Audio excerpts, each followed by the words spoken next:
Man wishes to challenge the gods. He must become more than a man. He must become a beast.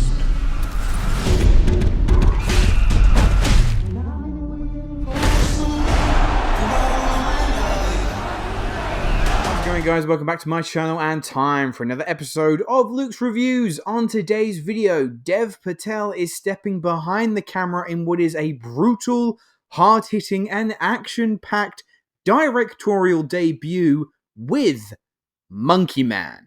Patel writes, directs and stars as a nameless protagonist on a violent quest for vengeance.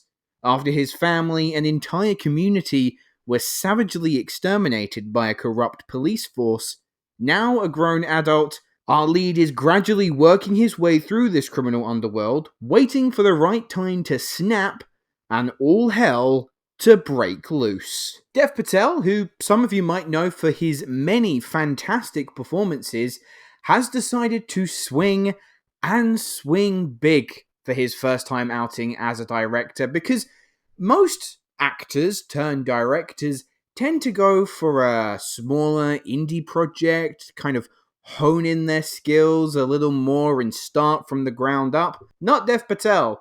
He is delivering an action spectacle racing through the streets of India. And I'm disappointed to say that I wanted to like Monkey Man a lot more than I actually did. First and foremost, I think Patel shows great promise as a filmmaker. We already know that he is a phenomenal talent in front of the camera, and that's no exception here. This is an exhausting physical performance. As a director, though, like I said, there's promise, but I could tell that this was someone's debut. And what I mean by that is Patel is clearly still trying to find his voice as a filmmaker, and I didn't hear that in this film. I didn't hear who he is as a storyteller. What type of films does he want to make? How does he choose to shoot his films? Because Patel packs so many different approaches into Monkey Man, particularly when it comes to the action scenes themselves.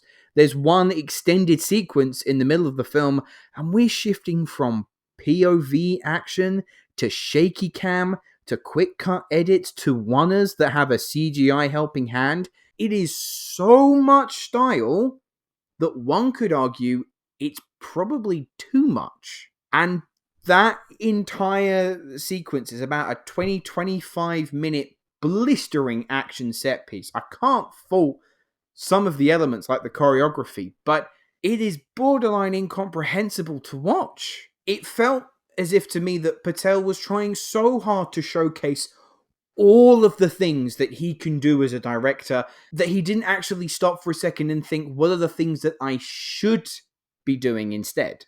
The action does improve towards the climax of the film, and boy is it violent. Patel is clearly inspired by the works of Bruce Lee, Korean cinema, and the Raid movies too. His action is a little bit more westernized, and the same mentality lends itself to the soundtrack.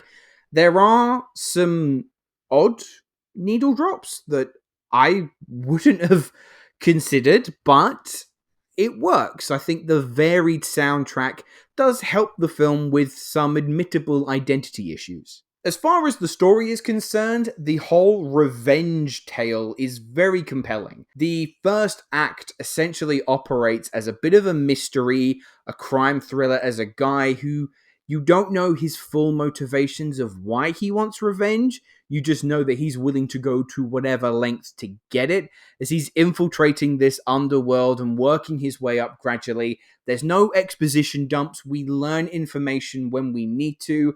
I was so in. Then that big middle set piece happened, which I've already said. I couldn't really make out what was happening. And when that concludes, the film screeches to a halt. It turns its attention to a wider political and societal context involving religious and transgender persecution running rampant across India, and there was good intention behind what Patel was trying to do. The issue arises that all of these themes, plot lines, characters, they're all introduced way too late into the game. Heck, they're not really even alluded to before then. And so when they subsequently have quite a significant part to play in the final action sequence, I don't know, it just didn't feel as earned as it should have been. There's also this angle involving a dancer or a sex worker in this main club that the film positions her to be a main player, except her character is gravely underdeveloped. Honestly, you could cut her scenes from the movie entirely. It would probably help with some of the pacing issues, but largely the film would not be any different with or without her involvement. Please do not take any of my criticisms of Monkey Man as that I do not rate Dev Patel as a filmmaker. I think he's a very exciting voice to have, and he's clearly passionate about the story he's telling. But that passion may have gotten him too excitable in the process, as Monkey Man turns out to be a case of throwing everything at the wall and seeing what sticks. As it turns out, a fair bit does.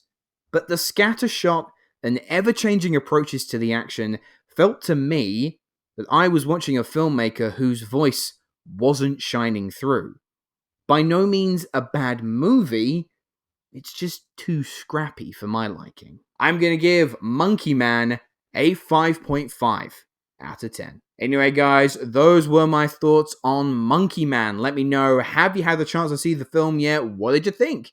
Leave your thoughts in the comments below.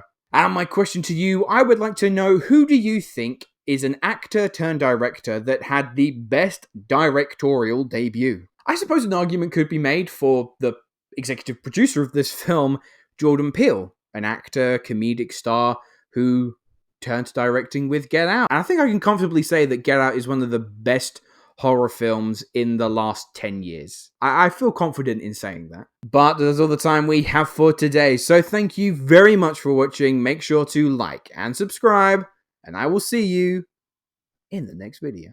Hello, thank you so much for watching. I hope you enjoyed the video. If you have, make sure to click that like button, and if you aren't already, click that subscribe button too.